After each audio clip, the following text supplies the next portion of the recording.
everyone, this is Dipanjali and I welcome you all on my YouTube channel Study Time India। बच्चों previously हम लोगों ने class 10th physics के chapter में refraction of light को पढ़ना स्टार्ट किया था। इंट्रोडक्शन हम लोगों ने ले लिया था चैप्टर का, जिसमें कि हम लोगों को रिफ्रैक्शन यानी बेंडिंग ऑफ लाइट को पढ़ना है। बेंडिंग होती कब है? जब लाइट एक मीडियम से दूसरे मीडियम में एंटर कर रही होती है, और ऐसा इसलिए होता है क्योंकि लाइट की स्पीड वेरी करती है मीडियम टू मीडियम। एयर में अलग होगी, वाटर में अलग होगी, ग्लास में अलग होगी। अब जैसे ही मीडियम चेंज हुआ तो वो अपनी जो स्ट्रेट लाइन है उसको छोड़कर थोड़ा सा वो बेंड हो जाती है, and that process, that phenomena is called refraction of light. ठीक है, तो ये हम लोग देख चुके हैं। दो तरह के मीडियम भी हम लोगों ने देखे, एक ऑप्टिकली डेंसर हो जाता है और दूसरा ऑप्टिकली रेयरर हो जाता है। अच्छा, जिसमें स्पीड तेज होती है लाइट की वो होता है rarer medium, optically rarer medium, example vacuum and air. और जिसमें स्पीड थोड़ी सी कम होती है, लेस होती है, उसको ऑप्टिकली डेंसर कहते हैं। जैसे वाटर हो गया, ग्लास हो गया, एज कम्पेयर टू एयर, तो उसमें तो कम ही है ना स्पीड, इसलिए उनको ऑप्टिकली डेंसर मीडियम कहते हैं। आज हम लोग देखेंगे इस वाले वीडियो में कि ग्लास स्लैब जो होता है उसकी हेल्प से हम लोग कैसे ये देख सकते हैं, कैसे विजुअलाइज कर सकते हैं, इमेजिन कर सकते हैं कि एक्चुअल में हो रहा होता है रिफ्रैक्शन ऑफ लाइट या बेंडिंग ऑफ लाइट। वैसे तो ये वाला जो पोर्शन है वो प्रैक्टिकल का है, यानी उसमें हम लोगों को एक्चुअल में ग्लास स्लैब की और कुछ आल्पिन्स की ज़रूरत पड़ती है पूरे प्रैक्टिकल को परफॉर्म करने के लिए। Well, in future I provide that as well, but आज हम लोग पेपर पेन पर ही समझ लेते हैं कि किस तरह से पूरा बेंडिंग की प्रोसेस हुई। सो स्टार्ट करते हैं। अब रिफ्रैक्शन थ्रू ग्लास स्लैब पढ़ना है तो ग्लास स्लैब की तो ज़रूरत है। पहले हम लोग बना लेते हैं एक सुंदर सा ग्लास स्लैब। आप लोग बनाना with the help of scale, ठीक है, स्केल का यूज़ करके। चलिए, ये हो गया ग्लास स्लैब। ठीक है, let me right it here, glass slab, जिसमें स्पीड ना कितनी होती है, 2 × 10⁸ मीटर पर सेकेंड। ठीक है, अब यहाँ पर है, ये क्या है, एयर, बाहर एयर है, हर जगह एयर है। तो दो मीडियम हो गए जो चाहिए थे बेंडिंग को दिखाने के लिए। अब होता क्या है, सेकेंड स्टेप, हम एक ओब्लिकली एक इंसिडेंट लाइट पास कराते हैं। एक लेज़र लाइट ले सकते हैं यहाँ पर, और उससे लाइट की जो रोशनी है वो लाइट का बीम जैसे ही हम टेढ़ा करके डालेंगे यहाँ पर, ये हो गई इंसिडेंट लाइट, इंसिडेंट हुई है। अच्छा, जिस पॉइंट पर आती है ना वो, उसको हम POI, पॉइंट ऑफ इंसिडेंट बोलते हैं। तो this is called point of incidence, point of incidence, POI। ठीक है, अब होता क्या है, ये जो सरफेस है, तो इस पॉइंट ऑफ इंसिडेंट पर अगर हम इस सरफेस के से होते हुए एक परपेंडिकुलर लाइन ड्रॉ करते हैं ना, that line is called normal. ये नॉर्मल है, एन डैश रिप्रेजेंट कर देते हैं इसको। ठीक है, अब ये जो बाहर है ना, बाहर ये रेयर है, रेयरर मीडियम है, जिसमें स्पीड बहुत तेज है। और ये जो अंदर है ना वो डेंसर है, जिसमें स्पीड कम है। ठीक है, बाहर कितनी है, 3 × 10⁸ मीटर पर सेकेंड, अंदर कितनी है, 2 × 10⁸ मीटर पर सेकेंड, कम हो रही है, इसलिए रेयरर मीडियम से डेंसर मीडियम में एंटर करती है।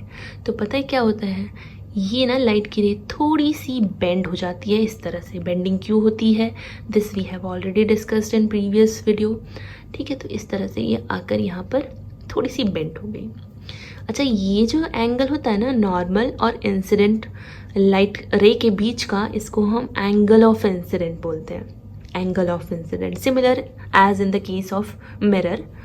और ये जो होता है ना, ये एंगल ऑफ रिफ्रैक्शन बोलते हैं, नॉट रिफ्लेक्शन, रिफ्रैक्शन बोलते हैं। ठीक है, रिफ्रैक्शन वाला एंगल बोलते हैं इसको। एक ही मीडियम से काम होता तो रिफ्लेक्शन होता, दो मीडियम है इसलिए रिफ्रैक्शन हो गया, बेंडिंग भी हो रही है। अब होता क्या है, ये तो हो गया एक कॉन्सेप्ट। ठीक है, अब देखो ये जो लाइट रे है, ऐसे थोड़ी ना इसको रोक कर रख लेगा, ग्लास है भाई, आर पार तो निकलता है उससे, तो ये पार भी जाना है। अच्छा, इस सब को भूल जाओ, ये सब जो आपने ड्रॉ किया था, बस इतना याद रखो, ये ग्लास स्लैब है।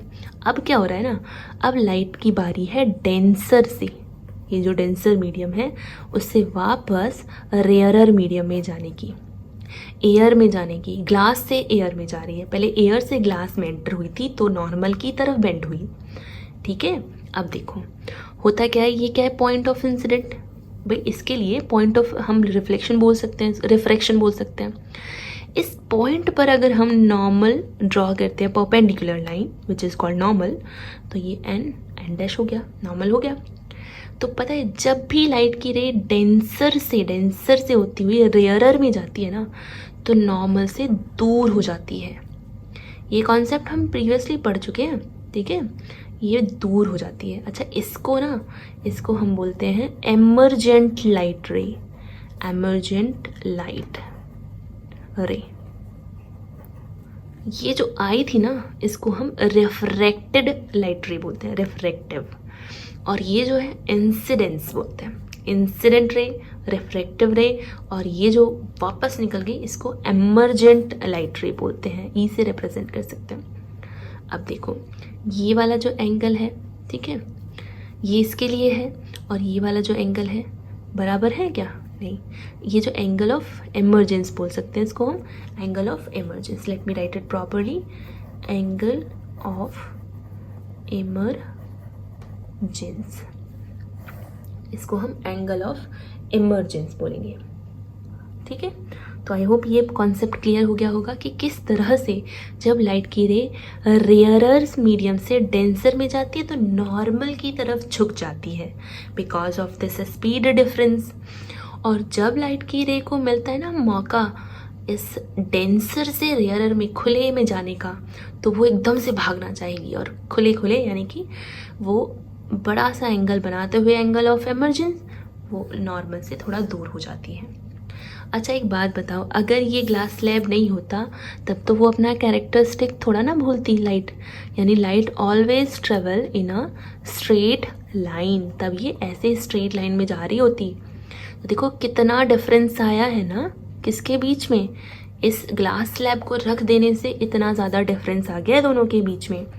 ये जो डिस्प्लेसमेंट हुई है ना, जगह की बदली, इसको हम क्या कहते हैं, लेटरल डिस्प्लेसमेंट ऑफ लाइट, ठीक है, लेटरल डिस्प्लेसमेंट बोलते हैं इसको। तो एक्चुअल पोजीशन से ये जो पैरेलल बीम आ रहा है, ठीक है, तो उसको एक्चुअल पोजीशन हो जाती है उसकी वहाँ पर अगर ये ग्लास स्लैब नहीं होता। तो ये जो पैरेलल लाइन आ रही है इसको हम लोग क्या बोलते हैं, lateral displacement. I hope clear हो गया होगा। एक बार और जल्दी से हम क्विक रिकैप कर लेते हैं क्या क्या देखा है। सबसे पहले ग्लास स्लैब लिया था जो कि डेंसर मीडियम वाला था, स्पीड उसमें हो जानी थी कम, और बाहर था एयर, स्पीड थी उसमें 3 × 10⁻⁸ मीटर पर सेकेंड।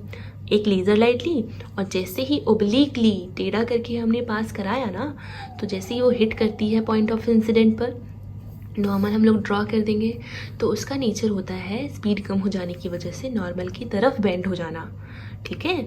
वो हम लोग देख चुके हैं ना किस तरह से वेव नेचर से समझे थे, तो नॉर्मल की तरफ बेंड हो जाती है। अब जैसे ये वाली जो पॉइंट ऑफ इंसिडेंट है, ठीक है, यहाँ से अगर हम देखेंगे तो जैसे ही वो डेंसर से रेयरर में जाएगी वापस दूर हो जाएगी, किससे, नॉर्मल से, ये उसका नेचर है। तो रेयर से डेंसर में नॉर्मल की तरफ और डेंसर से रेयरर में नॉर्मल से दूर, ठीक है। रेयर मतलब खुला है, डेंस नहीं है, घुटन नहीं है उसको यहाँ पर, तो खुला खुला मीडियम है, खुले खुले जाएगी। तो आई होप ये क्लियर हो गया होगा आपको, ये वाले जो कॉन्सेप्ट है सारे के सारे।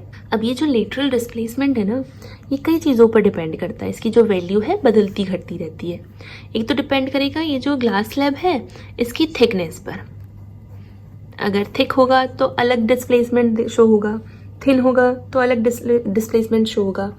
दूसरा ये डिपेंड करता है एंगल ऑफ इंसिडेंस पर, ये जो लेटरल डिस्प्लेसमेंट है एंगल ऑफ इंसिडेंट पर डिपेंड करता है। जिस तरह से हम एंगल बनाएंगे उसी तरह से ये जो है पूरा का पूरा, मतलब जिस तरह से हम इंसिडेंट लाइट करेंगे उसी तरह से हमें पता चलेगा कि कितना वो बेंड होने वाली है, कितना वो जगह बदलने वाली है, ठीक है। जैसे अगर हम लोगों ने यहाँ से किया होता, ठीक है, तो देखो इस तरह से स्ट्रेट लाइन जाती, तब अलग होता। यहाँ से किया होता तो अलग स्ट्रेट लाइन जाती, तो लेटरल डिस्प्लेसमेंट अलग अलग हो जा रहा था सिर्फ इस एंगल को चेंज कर देने की वजह से, ठीक है। अब नेक्स्ट अगर हम बात करें थर्ड पॉइंट जिस पर डिपेंड करता है, तो वो होता है रिफ्रैक्टिव इंडेक्स पर। ये हम लोग पढ़ेंगे नेक्स्ट वीडियो में।